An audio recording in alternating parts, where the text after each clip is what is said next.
Nicky, how are the boys looking after that Scottish Cup win at the weekend?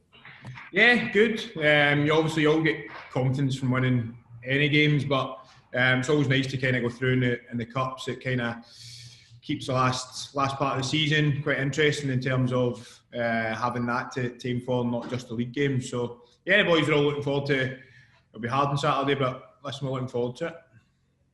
And of course, Aberdeen in the next round of the Scottish Cup as well. A great tie for you guys.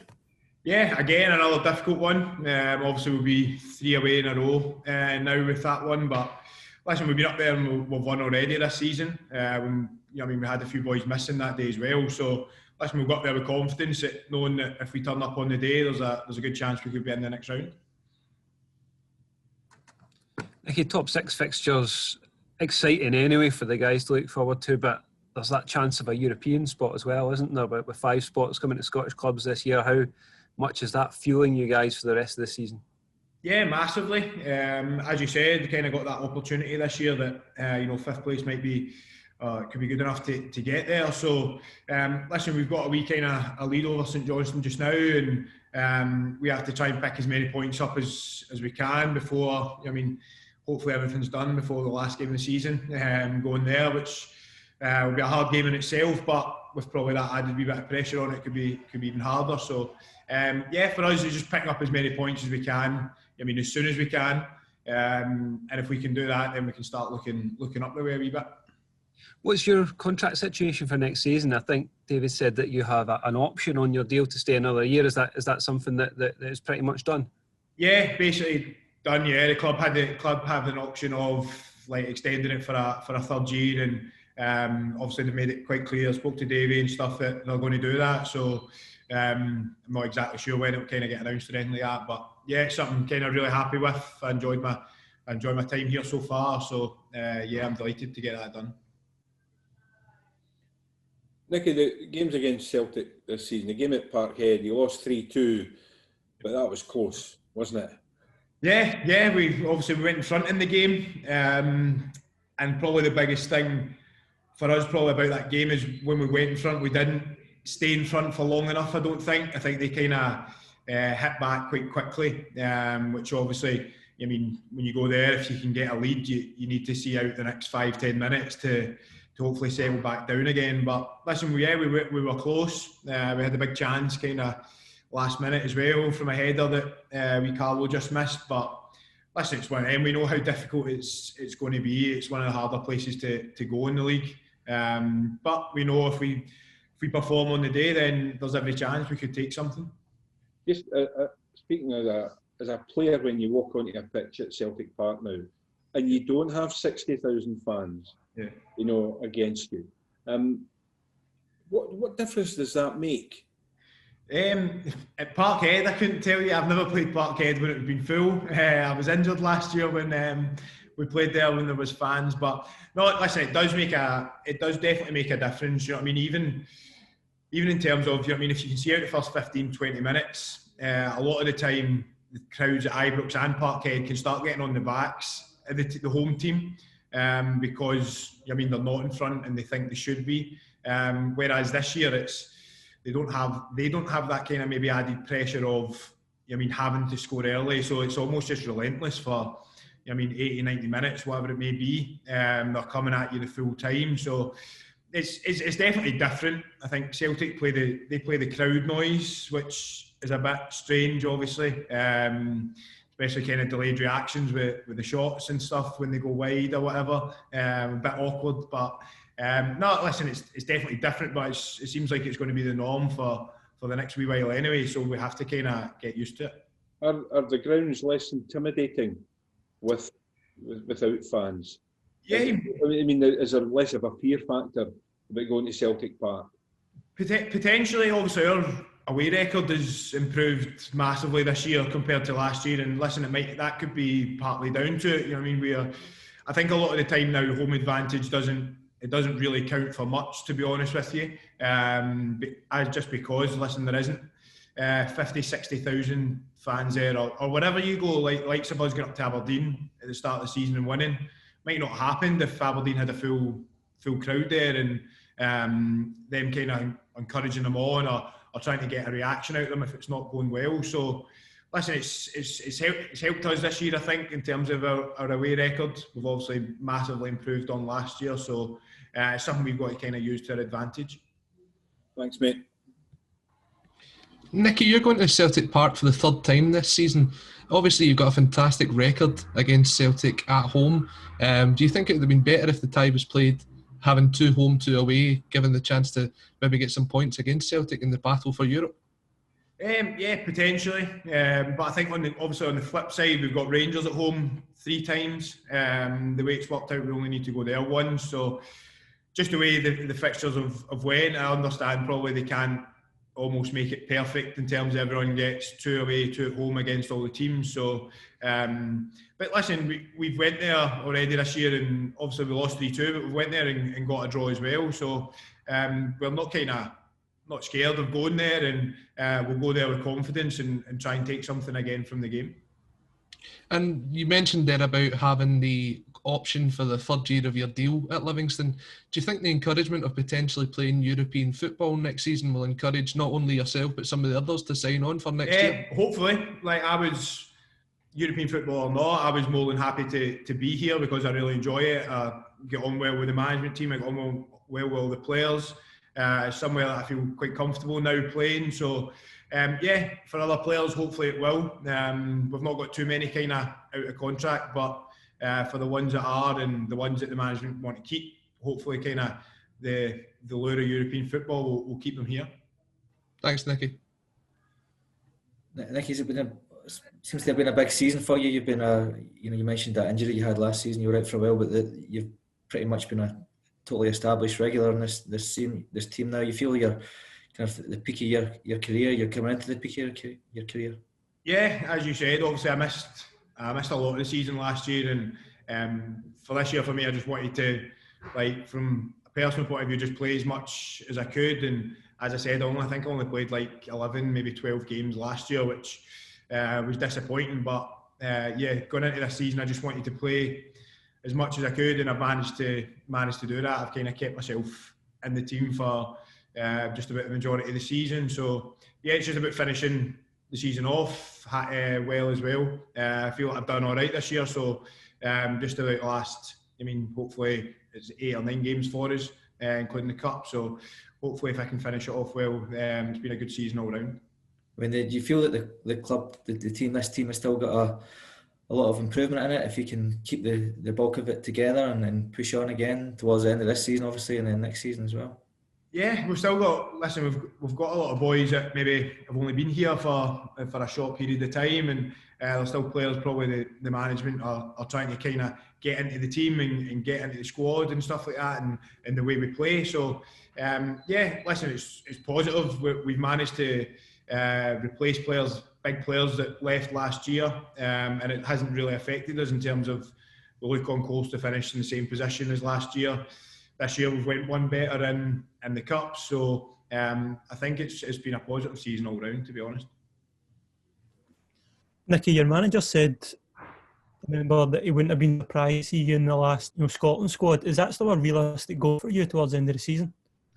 Listen, I can only do my best for Livingston. It's something obviously that I can't really control. I've never been in it before. Don't get me wrong, I'd be delighted to be in it, but I've never been in it before, so it's not something I look at when the squad comes out and I'm really disappointed at that, because it's not something I've been involved in. And as I said, it's not something I have too much control over. I can only kind of do my best for Livingston, and if that's good enough to get recognition elsewhere, then brilliant. If it's not, then listen, that's the way it is. Yeah, is that just the key, just to sort of keep continuing what you're doing and then wherever it takes you at the end of the season?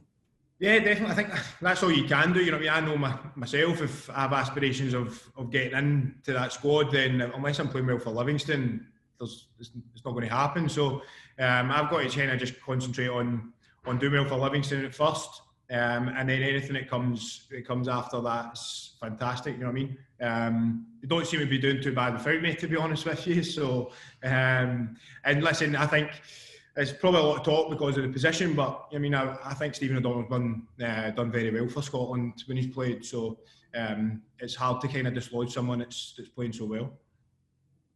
Davey, you've had a reasonable record against Celtic this season. You still have the belief that you can go and win there on Saturday and have a go, and the fact that there's no crowds here, has that maybe helped you a little bit? Personally, I prefer it when the crowds are there. There's a better atmosphere, and I think the boys are probably the same. But it maybe helps you in the respect that it doesn't help Celtic. That's probably a better word for it. But no, we're going there on Saturday, and we're going to try and pick 3 points up. We're guaranteed top 6, so we're going there to have a go and see where it takes us. Do you dangle the carrot of potentially a European spot with the players? I have done in the past, yeah. So obviously we had the league game and we had a bit of time off there. So the Scottish Cup, sorry. But that'll be something I'll be emphasising, yeah, how I think finishing 5th, correct me if I'm wrong, if Rangers were to win the Scottish Cup, I think 5th place get Europe. Is that correct? Yeah. I've also heard if the Old Firm win the Scottish Cup, yeah, but I don't know how true that is. Yeah, Rangers or Celtic win the Scottish Cup. Rangers or Celtic? I think so, yeah. Yeah, I think I knew Rangers, I knew 100% Rangers was true, but so there's a fantastic opportunity to obviously try and finish the season off, finishing 5th. And I do believe if we can go and pick up an unexpected 3 points, it makes the job of St Johnstone that little bit harder, because it's going to be difficult. Yeah. Can you compare your form just now, Davey, with when you took over? Because the results have been, they've been a little bit mixed, is maybe a little bit of an understatement. You'd won against Hamilton in 90 minutes and you beat Wraith.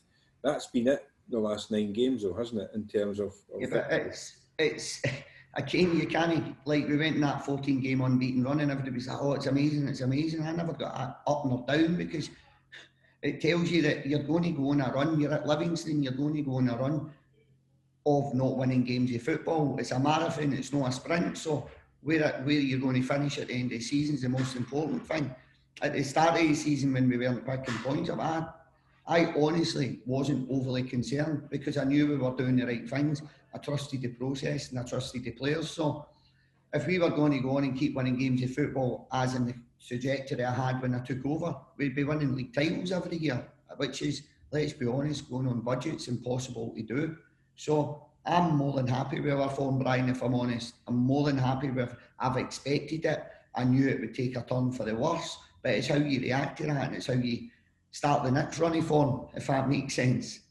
And Celtic, again, they've been a bit hot and cold as well. A few draws, a few wins. The one defeat against Ross County, obviously. How do you think John Kennedy has reacted to this interim job and all the speculation with Eddie Howe, Roy Keane, all these guys being linked with the position that he's actually sitting in at the moment? I think John's done a fantastic job. I think he's handled himself very well. I think you can see the boys are all buying into what John's trying to do. I think it's a very, very difficult job he's got. For me personally, if I was constantly leading the team out and taking training sessions and picking the team, and all you ever read about was how someone else was going to get the job, you would find that incredibly difficult. I think anybody in any job would find it incredibly difficult. So I think John's done a marvellous job, but it's not just John, it's the backroom staff that are there. Woodsy's there, and you've got Gavin Strachan there. So I think it's been difficult for all, but I dare say Scott Brown and the senior players have played a massive part in that as well. So you got to take your hat off to them. I think you can see what they're trying to do. Have they turned a corner? You could probably say yes. I think they have. I think they've turned a corner, but I think John's done a good job with that. I think it's been incredibly difficult. Thanks, David. David, in terms of Livingston's season, would you, in your opinion, obviously had that great run, now a slight dip. Has the season exceeded your expectations? Obviously, that top 6 finish and now going for a European spot. The objective at the start of every season, especially with the budget, is can we finish 10th? Can we finish 10th? So that's the objective at the start of the season. But I think privately, you're going into the season trying to better or at least match what you've done the year before. So we finished 5th the year before. So as a group, we always spoke about top six, can we do it again, can we do it again? If you then include the top six, we're reaching a National Cup final, you could say it probably has exceeded our expectations. I think the season to end on a tremendous footing or a fantastic footing, I think we need to try and secure European football for the football club. So that, for me, if we do that, it would definitely have exceeded the season from the start of the season. But I'm actually think we're in a good place. If we were to finish 6th and we've reached a National Cup final, on reflection, I think we could all agree that's probably been a massive success for Livingston Football Club. You've obviously got these targets as well, but is the pressure going to come off slightly now, and will that be an advantage, or will you keep the pressure on? I'll keep the pressure on. I think I've got a good squad of players that will keep the pressure on themselves, keep putting demands on one another. But what I will say is the 3 or 4 games previously to securing top 6, I think you could see a bit of nervousness in the players and the way they were approaching games, and within games of football, we were making mistakes that previous 14 games we hadn't made. So I think there was a wee bit of nervousness there. And once we secured top 6, I think you could see that had lifted from the players a little bit and they started to play with a wee bit more freedom. I just wanted to ask you as well about Nicky Devlin, who we just spoke to, and he was talking about he's hopeful to get that new deal over the line. How vital a player has Nicky been for Livingston? Nicky, for me, is one of the first names on the team sheet if he's fit.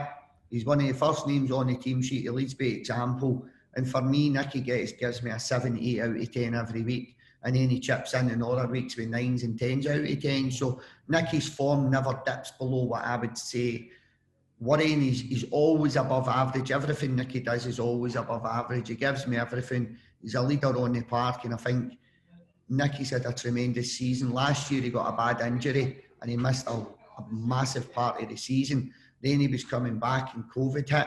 So this is Nicky's first real season in the Premier League, and I think he's been absolutely fantastic. There's a clause in the contract for Livingston, so the deal's done. It's just a matter of the chairman getting the contract drawn up. To be honest, it's all done. It was in the previous contract, so it's just about putting that information into a new contract for the year's extension.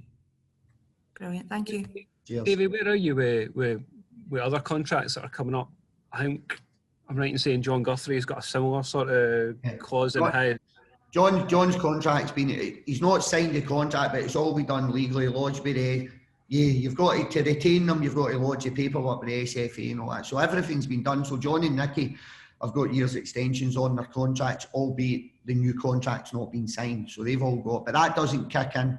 That'll not kick in until July the 1st anyway, the new contract. And a few others, you got, stop me if I've got any of these names wrong, but Robinson, Lawson, Ambrose, Fitzwater, amongst others who are out of contract as well. Fitzwater's not. Fitzwater's got another year with the club having a year option similar to John and Nicky. So Fitzy's not, all the rest have. All the rest are out of contract. And where are you with negotiations and deciding who stays, who goes? All the rest are out of contract. Wait, you've talked about Devlin. Guthrie, I imagine you must be delighted to know that he's able to stay as well, because when you're exceeding expectations, as Livingston are at the moment, you must expect other teams to be taking a look at your players and having a look at them. Yeah, 100%. I'm going to have to do it again this year. It's like you're going to have to go and find 3 or 4 first-team players, so to speak. But we've got a lot more, like, if I was to go into the season with the players I have available for this next season, I would be quite happy, if I'm honest. But I need to bring another 4 or 5 players in, and the 4 or 5 players that I'm recruiting are going to be first team players. Are going to be boys that I see is coming in to play in the first team straight away to give us a wee bit of competition in that obviously playing squad. So yeah. Again, you don't mind losing players if it gives them a better financial income and the club can make a wee bit of money. I think it's where we are as a football club. We need to keep doing that. It's difficult. It's really difficult. But I think this year and last year, other than London, really, we've had a wee bit of continuity in our squad, and I think that's absolutely huge. It's definitely huge for clubs like myself It's really big that you've maybe got the 8 or 9 players that were generally playing most weeks. If you can keep the 8, 9 players and you're bringing another 2, 3, 4 players in, it generally makes life that wee bit easier for the following season. Is that us? No? David, just with the 5 games that you've still got for the rest of the season, you've got 2 games at home and 3 games away. Obviously, it's talking about the dangle and the carrot of European football. Have you set yourself a points target out of these 5 games, or what you need to get to maybe get there, or are you just taking it game by game at the minute? Game by game. I think we'll all be doing the same thing. I think we're all looking at probably Rangers and Celtic and going, right, there's potentially not 3 points here. So I'm looking at it a wee bit different, to be honest. You probably Hibs, Aberdeen, St Johnstone are all looking at taking points off Livingston. Livingston are then looking at Aberdeen, St Johnstone and Hibs and saying we've got a chance of picking points up there. And St Johnstone are doing something very similar. But I'm looking at the Celtic and Rangers games, and I see them as a bonus, if I'm honest. I think if a team out with Celtic and Rangers can go and pick up 3 points against one of the old firm, I think it would be a massive bonus, and it would make the teams below them job more difficult. Does that make sense? Yeah, it makes sense. I'm looking at Saturday as being a potential to go and pick points up that nobody's expecting us to pick points up from, which makes it that little bit harder. So, yeah, I've not got a points total. But we're 4 points in front of St Johnstone, and I think the quicker we can get 3 points on the board, the better. And obviously, it's the 3rd time you'll be going to Celtic Park this season. Would you have rather the game was played at home, given the recent record that you've got against Celtic? Probably, if I'm being honest, yeah, you'd probably say yes. And I think Celtic would have probably preferred they weren't coming to Livingston, so that tells you its own story. But we've got an opportunity. Rangers come into Livingston, and hopefully Rangers are coming here and they're unbeaten at that point, because that's a massive carrot for us. Because we want to be the team that goes and beats Rangers. We want to be the team that goes and beats Celtic. So we'll be giving it everything we've got, because at the end of the day, we can't fall any lower than 6. So we're going out there, we'll be all guns blazing. We're going to pick up 3 points against every game I've got left in the top 5. We've got left, 5 games in the top 6. We're going there to pick up points. Thanks, David. Cheers. Davey, how's your squad looking? Is it the same as last week, or? Yeah, exact same as last week. Julian's still struggling a little bit. So, exact same as last week. Nobody else. Big Jeeps being in. Everything's just the same. No new injuries. Cheers. David, what did you make of your Scottish Cup draw? I think it was easier draws in the hat, to be honest, but is it a winnable game? Yeah, I think it is. Going up to Pittodrie, I think we've got an opportunity, and you've got the carry to having a home game against Dundee United. So, dare say Dundee United will be saying the same, Aberdeen will be saying the same. I think on your day, any team can win, but I think there's easier draws to have. But to go and lift the Scottish Cup and get to Scottish Cup finals, you've got to beat the best teams in the country. So you've got to play them at some point. So yes, there was an easier tie, but again, it's a very winnable game for us from a Livingston point of view. There's no reason why we can't go up to Pittodrie and win the game and get through to the next round.